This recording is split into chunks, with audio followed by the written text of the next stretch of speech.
आसमान काला था, भीषण तूफान और मूसलाधार बारिश हो रही थी। हरिया के सिर पर गीले चारे का एक भारी गट्ठर था। कीचड़ में उसके पैर धंस रहे थे। हवा इतनी तेज थी कि वो लड़खड़ा रहा था। हे भगवान, ये कैसी जिंदगी है। हड्डियां गल गई हैं इस बोझ को ढोते ढोते। पानी की ये बूंदें भी पत्थर की तरह चुभ गई हैं। ओह, हे भगवान, क्या क्या मेरी किस्मत में सिर्फ कीचड़ और ये बोझ ही लिखा है। ओह, हे भगवान, राम, बचाओ बचाओ मुझे, बचाओ भगवान। क्यों बनाया मुझे गरीब? क्यों नहीं दी मुझे एक बैलगाड़ी कि कम से कम ये बोझ मेरे सर पर तो ना होता।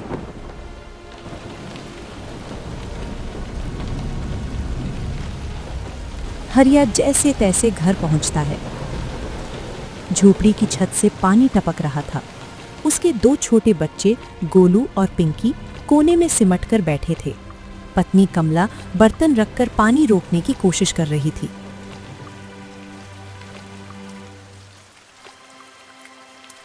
पापा, आप आ गए। देखो ना, सब गीला हो गया है। हमारी किताबें भी भीग गईं। पापा पापा, हमारे पास करण भैया जैसा पक्का घर क्यों नहीं है? उनकी छत से तो पानी नहीं गिरता। उनके पास तो बड़ी सी बैलगाड़ी भी है। हाँ पापा, कब होगा हमारा घर वैसा? कब हम सूखे में सोएंगे?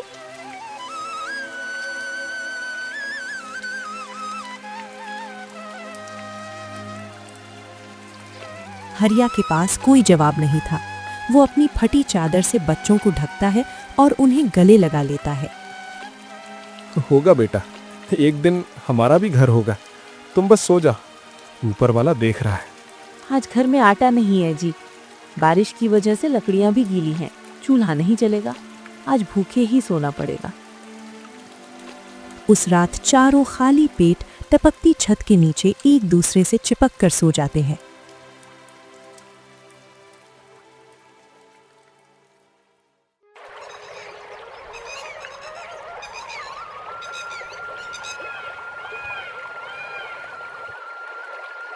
सुबह बारिश थम चुकी थी। बच्चों को स्कूल भेज दिया था, पर हर जगह कीचड़ था। हरिया हड़बड़ी में अपना गमछा बांधता है। कमला, जल्दी करो, अगर देर हुई तो शंकर की बैलगाड़ी निकल जाएगी। आज खेत में बीज बोने हैं, सेठ ने जल्दी बुलाया है। अगर शंकर मिल गया तो 4 मील पैदल नहीं चलना पड़ेगा। बस अभी आ गई। चलिए जल्दी चलिए। दोनों मुख्य सड़क की ओर दौड़ते हैं, लेकिन दूर से उन्हें शंकर की बैलगाड़ी जाती हुई दिखाई देती है। शंकर भाई, शंकर भाई। शंकर अपनी धुन में गीत गाते हुए निकल जाता है और हरिया हाथ हिलाता रह जाता है। वो निकल गया। अब फिर वही 4 मील का सफर और ये कीचड़। काश काश अपनी एक गाड़ी होती कमला। जी, मैंने सुना है वो कबाड़ी वाले रामदीन के पास एक बहुत पुरानी टूटी फूटी बैलगाड़ी खड़ी है। कोई उसे पूछ नहीं रहा। अगर हम उसे ले लें तो? गाड़ी तो ले लें, पर उसे खींचेगा कौन? हमारे पास तो सिर्फ 2 बकरियां हैं। बैल कहाँ से आएंगे? और पैसे? कल रात बच्चों को खाना तक नहीं खिला पाया मैं। हम मेहनत करेंगे। मैं भी आपके साथ सेठ के यहाँ मजदूरी करूंगी। कुछ पैसे जोड़ेंगे, कुछ उधार लेंगे, लेकिन इस नरक जैसी जिंदगी से बाहर निकलना होगा हरिया। हमें वो बैलगाड़ी चाहिए ही चाहिए। दोनों कीचड़ भरे रास्ते पर चल रहे थे। थकान अभी से दिखने लगी थी। वो दोनों दिन भर कड़ी मेहनत करते हैं। अगले दिन हरिया डरते हुए साहूकार के चबूतरे के पास खड़ा था। मालिक, राम राम। मालिक, वो एक छोटी सी मदद चाहिए थी। एक पुरानी गाड़ी मिल रही है, अगर आप कुछ पैसे उधार दे दें तो आपकी बड़ी मेहरबानी होगी। पैसे? हरिया, पहले का हिसाब याद है? खेती का ठिकाना नहीं और सपने बैलगाड़ी के देख रहे हो? क्या गिरवी रखोगे? ये फटी धोती? मालिक, मजदूरी से पाई पाई चुका दूंगा। मेरे बच्चे कीचड़ में सड़ रहे हैं। मुझे बस एक मौका दे दीजिए। मैं दिन रात आपके खेतों में गल जाऊंगा, पर आपका कर्ज चुका दूंगा। साहूकार कुछ सोचकर अंदर जाता है और कुछ पुराने नोट हरिया के हाथ पर पटक देता है। ये लो, लेकिन याद रखना, अगले महीने से ब्याज शुरू हो जाएगा। अगर नहीं चुकाया तो तुम्हारी वो बकरियां मेरी होंगी। हरिया कांपते हाथों से पैसे लेता है। ये उसकी नई जिंदगी की पहली किश्त थी। लेकिन डर और संघर्ष अभी खत्म नहीं हुआ था। उसे नहीं पता था किस्मत उसके साथ क्या खेल खेलने वाली है।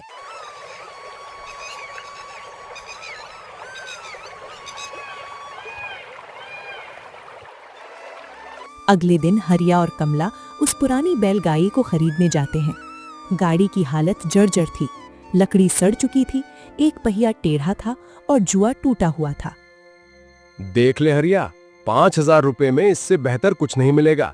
ये कबाड़ है, पर इसे तू चाहे तो जान फूंक सकता है। कमला, इसके पास ना बैल है ना पहिए सही सलामत। क्या हम इसे ले जाकर गलती तो नहीं कर रहे? नहीं जी, इंसान की हिम्मत से बड़ी कोई मशीन नहीं होती। हम खुद इसे खींचकर घर ले जाएंगे, धीरे धीरे सब ठीक होगा। हरिया और कमला खुद बैल की जगह उस भारी गाड़ी को उठाते हैं और रेंगती हुई गाड़ी को खींचकर अपने घर की ओर ले जाते हैं।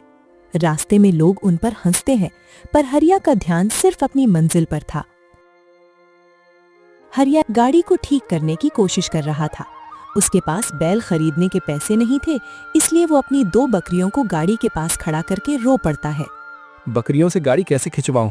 लोग मुझे पागल कहेंगे। काश मेरे पास 2 मजबूत बैल होते।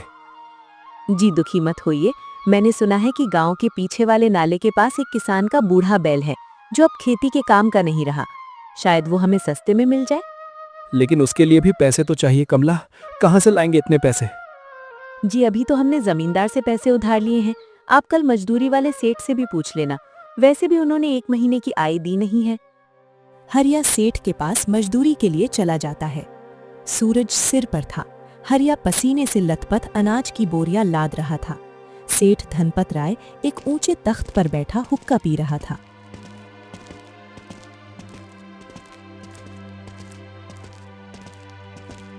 मालिक, आज की 50 बोरियां हो गई। क्या पिछले महीने की मजदूरी मिल सकती है? बच्चों के लिए थोड़ा राशन लेना था। मजदूरी? अरे ओ कामचोर, कल जो तूने आधा घंटा देरी की थी उसका हर्जाना कौन भरेगा? और पिछले हफ्ते जो तूने बीज गिरवा दिए थे वो क्या तेरे बाप के खेत के थे? जा, आज कोई मजदूरी नहीं मिलेगी। चुपचाप 5 दिन और काम कर, फिर महीने की मजदूरी मिलेगी, वरना कल से आने की जरूरत नहीं है। मालिक, ऐसा अनर्थ ना करे। कल रात भी बच्चे भूखे सोए थे। मैं रात तक रुककर फालतू काम कर दूंगा, पर आज के पैसे तो दे दीजिए। ज्यादा जबान मत चला, भाग यहां से, वरना ये जूता और तेरा सिर होगा। बड़ा आया मजदूरी मांगने वाला। हरिया सिर झुकाए वापस काम में लग जाता है। उसका अपमान खलिहान में खड़े दूसरे मजदूर भी देख रहे थे, पर कोई कुछ नहीं बोलता।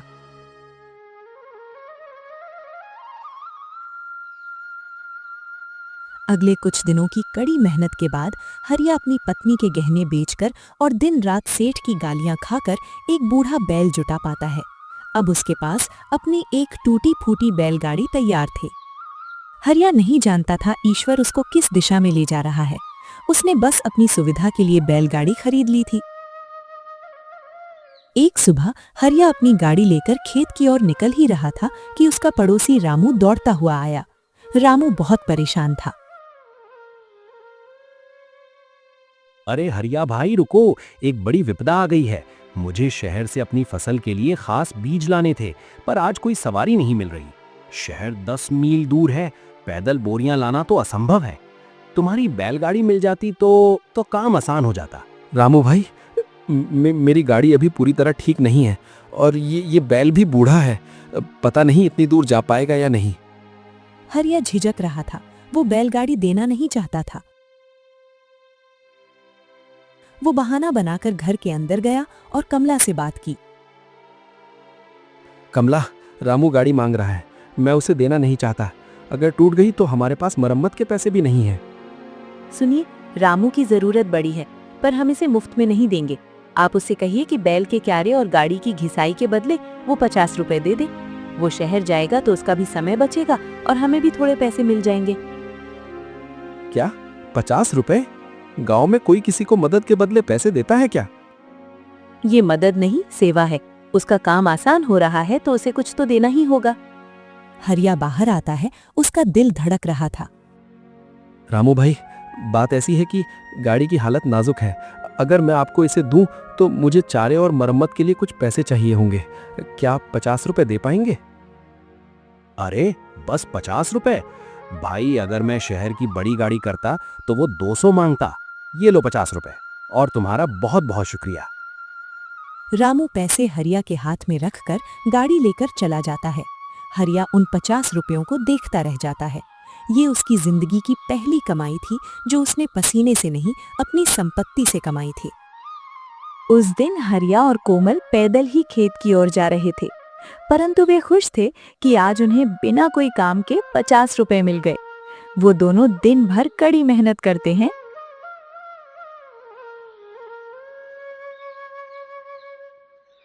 और खुशी खुशी घर लौट आते हैं। रामू हरिया की बैलगाड़ी लेकर शहर से वापस लौट रहा था। गाड़ी बीजों के बोरों से भरी हुई थी। गांव का किराना दुकानदार मदन अपनी दुकान के बाहर खड़ा होकर ये सब देख रहा था। अरे रामू भाई, ये बैलगाड़ी कहाँ से जुगाड़ ली? पहले तो कभी नहीं देखी। ये हमारे हरिया भाई की गाड़ी है मदन भाई। पुरानी है पर मजबूत है। मैंने 50 रुपए किराए पर ली और देखो सारा काम चुटकियों में हो गया, वरना पैदल शहर जाना तो सजा जैसा था। 50 रुपए में शहर का आना जाना, ये तो बहुत फायदे का सौदा है। रात को जब रामू वापस आता है तो वो बीज के साथ साथ हरिया के लिए एक गुड़ की भेली भी लाता है। हरिया भाई, तुम्हारी गाड़ी ने लाज रख ली, बहुत आराम से बीज आ गए।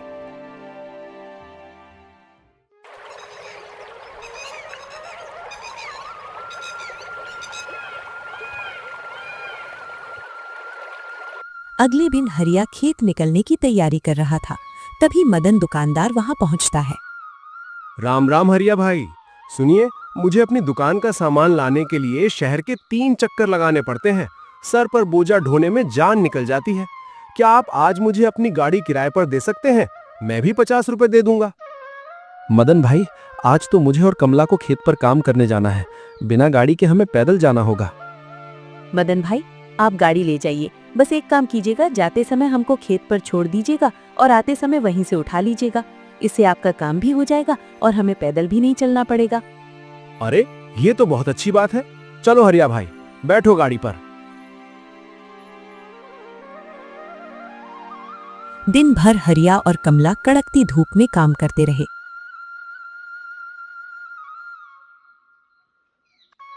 शाम को मदन गाड़ी लेकर वापस आता है। हरिया और कमला खेत के किनारे उसका इंतजार कर रहे थे। गाड़ी पर सामान के साथ साथ 3 और लोग बैठे हुए थे। राम राम हरिया, तुम्हारा बैल बहुत अच्छा है भाई, थकता ही नहीं। और ये देखो, बाजार से आते वक्त ये 3 भाई भी मिल गए। इन्हें पैदल चलने में दिक्कत थी तो मैंने इन्हें भी बैठा लिया।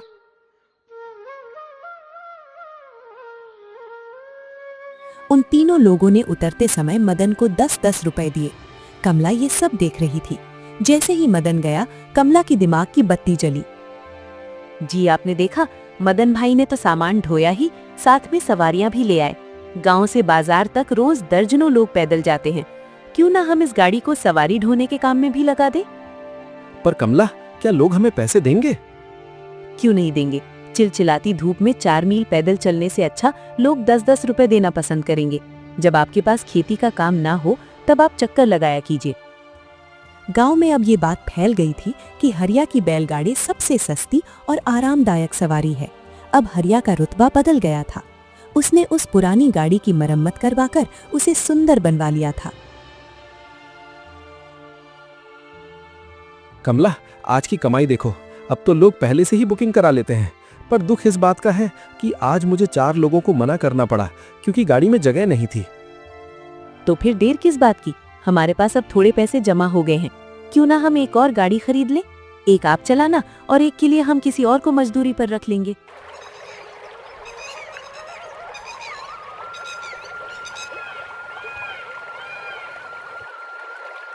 दो महीने बीत चुके थे। अब हरिया के पास एक नहीं बल्कि 5 शानदार बैलगाड़ियां थीं। वो अब खेतों में मजदूरी नहीं करता था, बल्कि उसके पास खुद के कई बैल और गाड़ियां थीं जो पूरे इलाके में चलती थीं। वो अब गांव का थोड़ा अमीर और सम्मानित व्यक्ति बन चुका था। देखो कमला, वो दिन याद है जब हम बारिश में भीग रहे थे? और आज हमारे बच्चे अच्छे स्कूल जाते हैं और हमारे पास अपना अनाज है। जी, ये सब आपकी मेहनत और उस एक पुरानी टूटी फूटी बैलगाड़ी का कमाल है।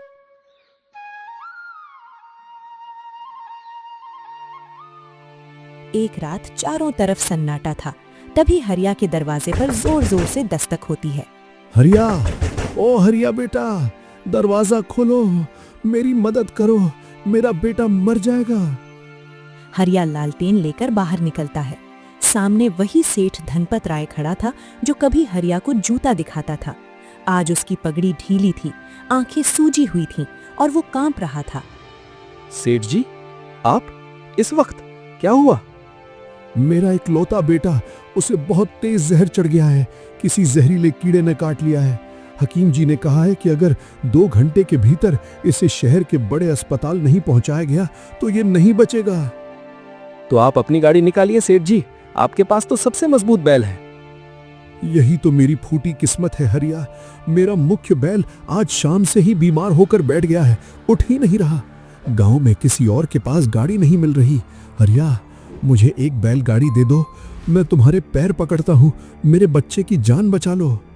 हरिया को अपनी आंखों के सामने वो पुराना दिन याद आता है जब इसी सेठ ने उसे कामचोर कहकर बिना मजदूरी और बिना खाने के घर भेज दिया था। हरिया चुपचाप सेठ को देखता रहता है। जी, क्या सोच रहे हैं? ये वही सेठ है ना जिसने हमें भूखे पेट सुलाया था? हाँ बहू, मैं पापी हूँ। मैंने तुम पर बहुत जुल्म किए हैं। तुम चाहो तो आज मुझसे बदला ले लो, मुझे गाली दे लो, पर मेरे बेटे को शहर पहुंचा दो, वो तड़प रहा है। हरिया कुछ पल खामोश रहता है, फिर अचानक फुर्ती से अपनी सबसे तेज चलने वाली बैलगाड़ी की ओर दौड़ता है। छोटू, मंगल, जल्दी उठो, सबसे मजबूत बैलों को गाड़ी में जोतो, गाड़ी में नरम पुआद और चादर बिछाओ, सेठ जी के बेटे को शहर ले जाना है। हरिया, तुम मेरी मदद करोगे? मैंने तो तुम्हारे साथ इतना बुरा किया था। सेठ जी, आप अमीर होकर भी गरीब निकले और मैं गरीब होकर भी इंसान निकल आया। अगर आज मैंने आपसे बदला लिया तो मुझ में और आप में फर्क क्या रह जाएगा? चलिए, वक्त कम है। हरिया खुद गाड़ी की कमान थामता है और बैलों को तेजी से शहर की ओर दौड़ाता है। रास्ते भर सेठ पसीने पसीने होकर हरिया को देखता रहता है। जिसे कभी इंसान तक नहीं समझा था, आज वही उसकी कुल की लाज बचा रहा था।